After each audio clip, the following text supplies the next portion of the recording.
If you invest more in the stock market now, can you retire sooner when the market rebounds? Time is generally the most powerful factor that we can control, right?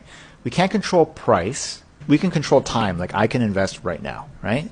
And time is the most powerful driver of future value, right?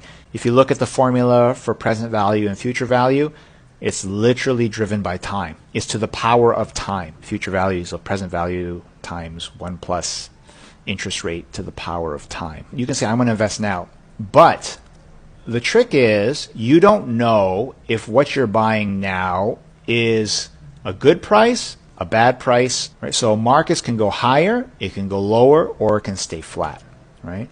So that's why a lot of John Bogle's writing is like you just buy through thick and thin. But if you know that happens, if you know that we go down 50% every once in a while, like we did during the tech wreck or the dot-com crisis, you start investing now, but you leave some stuff in reserve because you know the market can go 50 or 60% down. And when it does go 50 or 60% down, then you start using those reserves.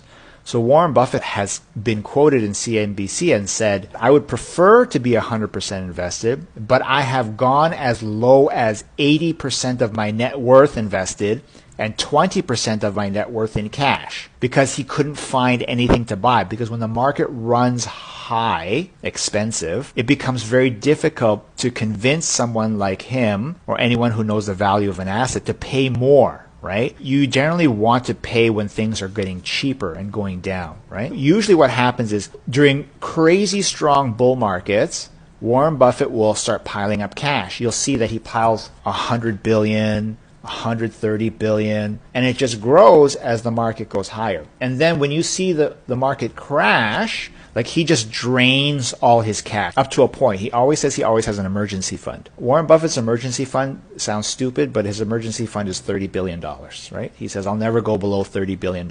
And the highest I've seen him with cash is 150 billion, right? So, and then the cycle just repeats. Things recover, stock prices go higher, he starts becoming less interested in buying things, his cash goes from 30 billion to 50 billion to 80 billion to 100, and it just piles up again. That's what he does, and I basically copied.